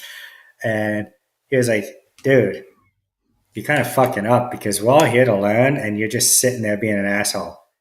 And I think I was a brown belt at the time. And it was really important that he told me that, because I was like getting sucked into the wrong things, focused on the wrong things. Like, yeah, I cared about my relationship, but at the same time, I was in this space, so I needed to focus on this space. And I saved that message for years. I deleted that when I got married because I didn't need it anymore. But I saved that message for a very long time and would reference it because it helped me a lot. Put in a perspective that I just need to focus on what I'm doing instead of the bad things at that point in time. And Chase, oh, sorry. I was going to say, was that how you don't read, you don't do visualization, meditation stuff? Do you seem to take a lot of things that other people say and kind of absorb it and utilize the teachings? Is that what happened with Chase? Yeah. So Chase, he went to like Catholic boarding school, so he's a smart guy.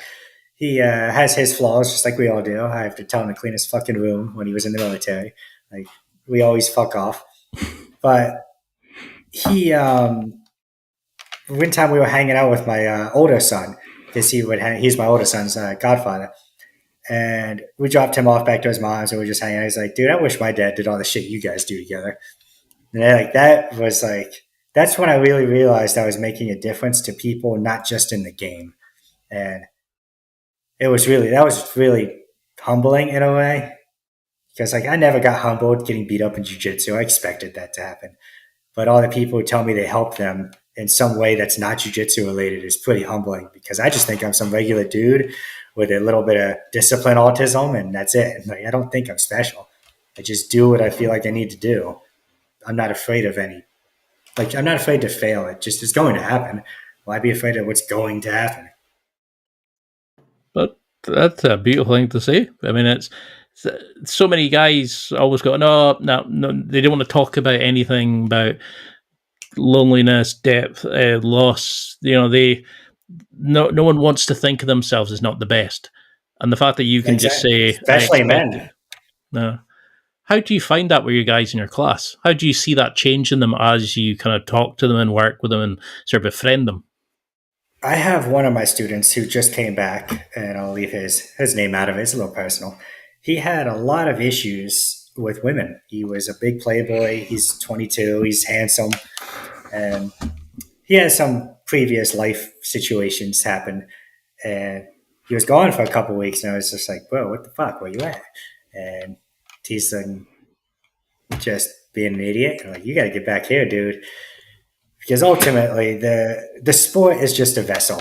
Like my lacrosse coach always said, it's not about lacrosse, it's about life. And all sport is a place to fail in a controlled environment to learn. And I do that with jiu-jitsu. I kind of get sad that it's so sportified, and it's almost a red flag if your instructor kind of tries to help you in life or gives you life advice now. But I tried to balance that too. I don't give anyone advice unless they ask now, or unless they're obviously fucking up something. But I try not to intrude because, again, it's ultimately not my place. But to have people like Chase and Gabby who would seek out it and listen and then apply it the way I applied it or similar, it's really, I don't know how to explain that entirely. It's really helpful. And I'm glad I could help them fix certain things in their life through a sport that ultimately doesn't fucking matter. Like, we're just grappling a bunch of dudes. It doesn't matter in the end. I love that concept of sport being an organized way to fail. You know, give it a chance to fail, to learn to fail, to grow. And, you know, I love that you seem to have grown and developed yourself through helping the others. What was the change that you saw in Gabby? How has she sort of blossomed when you're not beating her up? So Gabby is just quite impressive. She's a full-time nurse. She's a mom. She runs the gym. She owns the gym, runs a gym. She teaches gymnastics. She was a gymnast first. Like, she is quite impressive with all she does and all she has to balance. And I honestly think the biggest thing I helped her with was just trying to balance everything and not take it so seriously, because she puts 100% into everything. And you just physically can't do that when you have that much going on. And it was probably a couple of weeks ago. I was like, take a few weeks of just coasting in jiu-jitsu, be an eco coach. That's an easy job. Just make them play games and sit on your phone for a couple of days. Like, chill.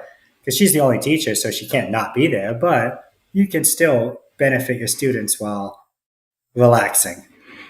You don't always have to grow. Sometimes maintaining is good enough. And how did you do that with Gabby? How did you get her to see it for fun and enjoyment? Because I'm notoriously bad at. I stopped beating her up. I would like roll for fun. The last couple of times I go back to Delaware, it's always fun. I don't roll hard when I visit anymore, unless somebody pisses me off. Then I'm like, all right, motherfucker, let's go. But other than that, I try to keep it a little more fun and always serious when it needs to be. Like, I find people learn life lessons faster in a laughing environment versus a serious one. So what do you want from this then? Like, if you were on your deathbed now, what would you want people to say about you now that when you look back at jiu-jitsu, when you look back at your life? Because you've done amazing things. You know, you're helping so many people. But I would want people to just realize, no matter how I come across, the goal in the end was the same, just to help people. Because even when I was a blue belt, being kind of a jerk, all I ever did was teach and help people the best I knew how at the time. And I am still not liked in my home state because of just the way I came across. And I've come to terms with that. It took a while. Because some people, first impressions last a lifetime, and I had to understand that. But it is what it is. Just that the goal was always the same.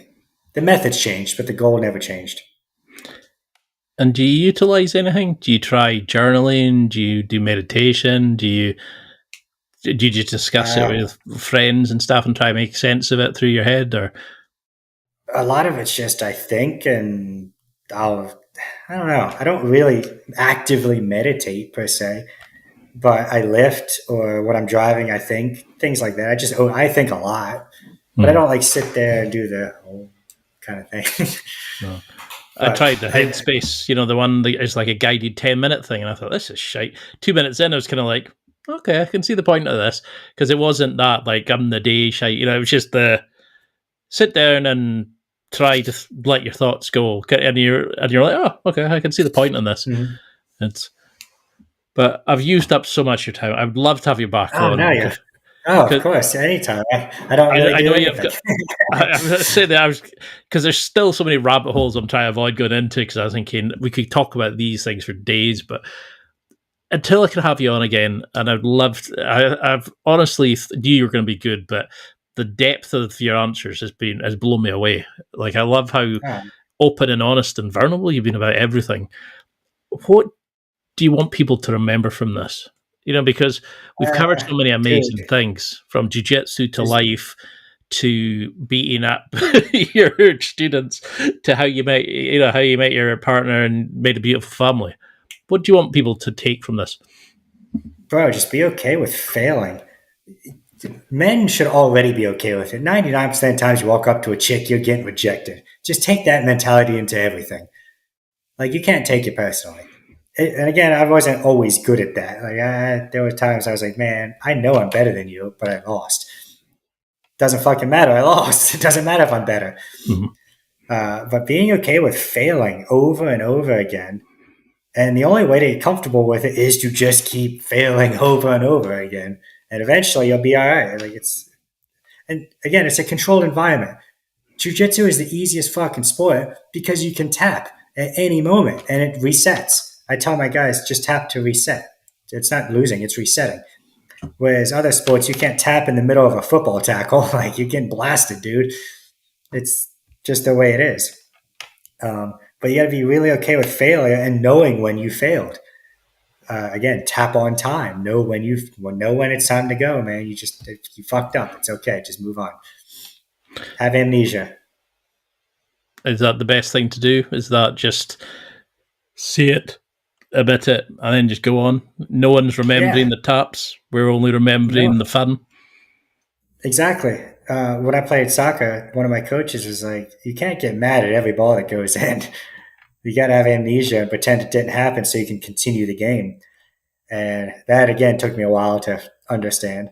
But because if you let that goal bother you, another goal is going to follow it. And the day I learned just to not give a fuck and learned that people cheer more for saves than goals, that put it in a perspective for me.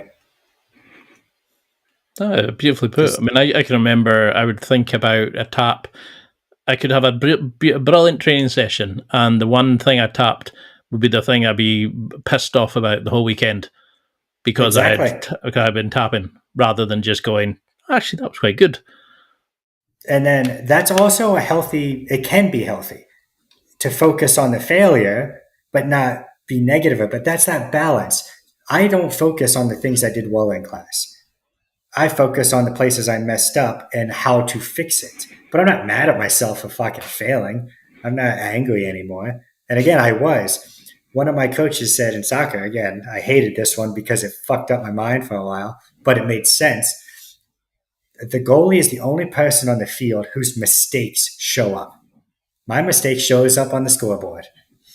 And that messed with me for a while because it's true, but it also is very negative. So it took a while to get over that one too. And I love that approach you have of kind of, okay, it affected me, but I don't let it beat me. I then learn from it. I take what's a good part of it, and then I use that to grow. That's a concept I do with literally everything, big and small. Like, soccer goal, my wife died. I did the exact same fucking thing. Same thing. And how do you do that? How do you learn? Was that always part of you, or have you learned to do that? It was always part of me since high school. So I don't really remember before that because I had awesome high school lacrosse and soccer coaches who mentored me a lot because I fucking needed it. I was, again, very explosive and angry all the time. And since then, I just, again, internalized it and tried to make that who I was. And so nothing really bothers me. Like, I've had somebody rob my car. I'm like, fuck, I should have locked my door, I guess. Like, yeah, well, it just, everything's within your own control when it's in your head. Your own emotions you control. And do you think that they were the father figure that you needed at that point, and you're doing the same now to the future generation of jiu-jitsu people? I'm trying, but yeah, like, for sure. My dad, the older I get, the more I realize I am a lot like that guy. He was very meticulous. He's very organized. He's very systematic. He's really good at, if he can see it, he can do it. With engines, he likes dirt bikes, cars, that kind of thing. I don't know anything about those, but he was very good at that. And the older I get, the more I realize I'm the same way. I just took a different path. No, you're doing amazing, and the fact that you've found a route to who you wanted to be, you've achieved the things, and it's fucking inspiring, man.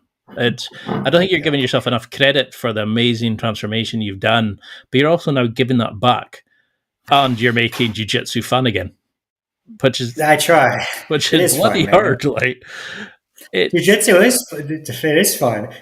Even the bad parts are hilarious. Like getting muffled to tap is hilarious. Whether you're doing it or getting it done to you, either way, it's just the funniest fucking thing to me. Like, you suck bad enough, you got muffled. I think what was the one when was it mother's milk, when you basically just rub your tits in their face and you're kind of like, can we do this?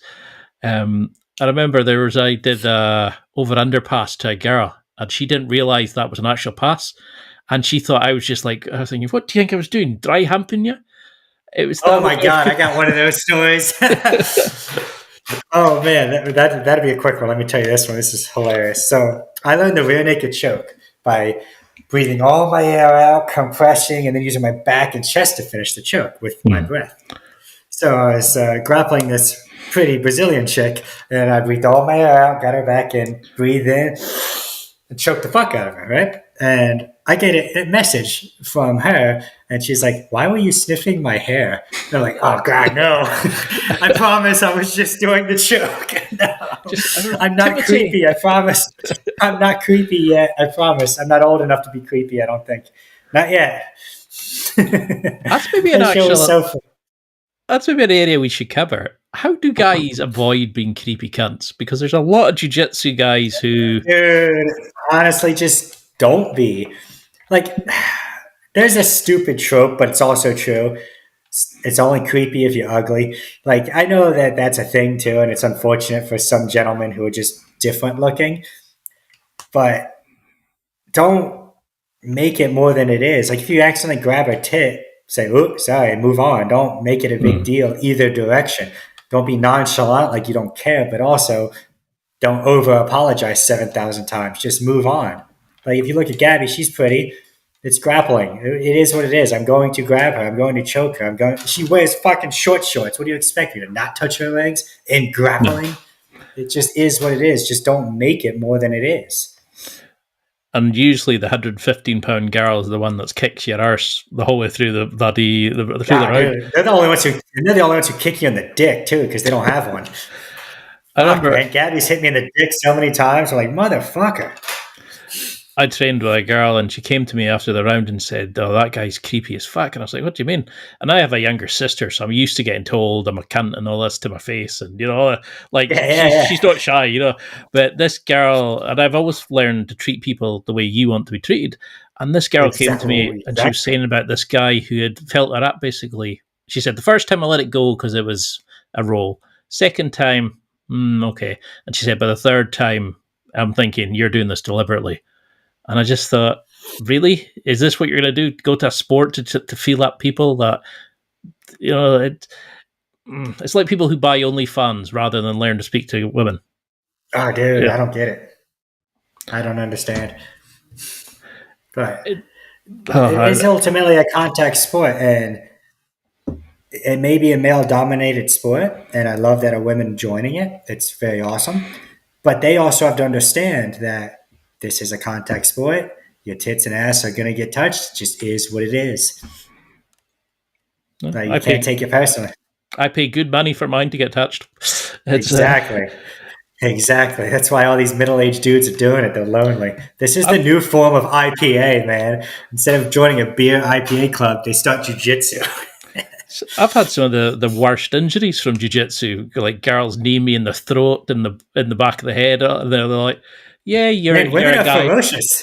Women are ferocious, man.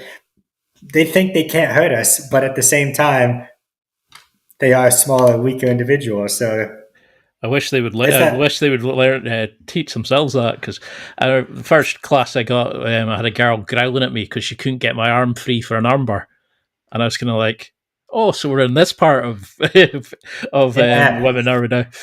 You can't have your cake and eat it too. You really can't. She was actually growling, That's and I was just like, "This is strange." I don't know. I treat women like smaller guys. That's all I do. I don't treat them any differently because it's a lose lose. If I treat you like a girl or the typical girliness and gentle, you think I'm patronizing you. And if I'm too hard, you think I'm an asshole. So I just roll with everyone the fucking same. I don't care if you're a girl. I don't care if you're 110 pounds or 185 pounds, whatever you are. I'm going to beat you up the same way I beat up the skinny white dude over there. I don't care. Now, I don't usually use knee on chest with women because that's just not nice. But I do that to dudes all the time. So that's probably the one exception I'll make is like I try not to be put pressure on their chest, and that's about it. Everything else is fair game. No, that sounds a good way to do it. And is there any like accessories you think we should all have? Because we have people who have tape dap, knee sleeves, elbow pads, bloody you name it. Apart from caps, are there anything that you think? Any good supplements? Any accessories we should all have? If you don't need it, no. I don't. I believe a braced knee is a weak knee. You shouldn't wear braces, tape on your fingers, nothing unless you need to use it. Maybe need pads for like if you're doing wrestling or something for preventative, but I don't use a mouth guard. I use tape for grip. Like I don't use tape to protect my fingers. I use it a no-gi more than gi to grip people. But when it comes to like safety accessories, no. But when it comes to like, you should have some Tiger Balm and you should have some antimicrobial shit. You should have decent gear. You shouldn't have the cheapest, but you don't need the most expensive. And you shouldn't have ringworm. The number of people who sit there and they don't wash their gi, and you're just like, it shouldn't be able to walk in on its own, for fuck's sake. But you've been an absolute star. I can't believe how easy it is to talk to you. I feel like we could chat for hours yet, but I know you've got stuff to do. But what would you want people to take from this going forward to keep it in touch with you? How do we follow this journey? Because you should be bringing out instructionals, websites. You should, but how can we connect with you and see what you're doing from there? Instagram, really, because I have that little group chat setting on there. So I post everything on there, but I also post if I'm like selling something or because I also have friends and family, so I'll post on there too. And I don't really have instructionals per se. I have these little clinics I've made for people that I sell on Gumroad for like $20 or less. Like I never really cared about making a ton of money with it. I plan on doing more with it. But again, I don't plan on making full-length 3-hour instructionals on anything because I think that's ridiculous. I think you should just learn a technique at its deepest levels and the transition between the two techniques or positions at its deepest level and build a system off of it. And I could do that. And if you already know the basic techniques, I could do that in 20 minutes. You just have to actually apply it.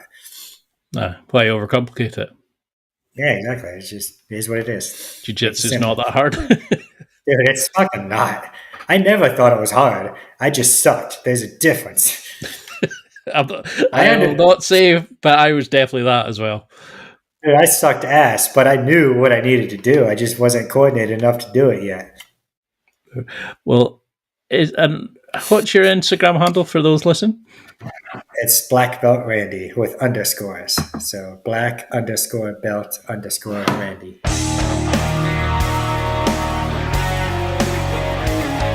Well, that's it for another week. And thank you for listening.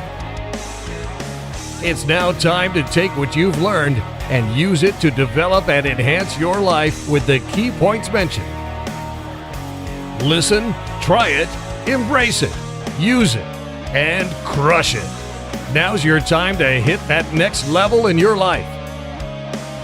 If you liked this episode, then please leave a comment on the show notes or a review of the show on your podcast platform. Everything helps evolve the show.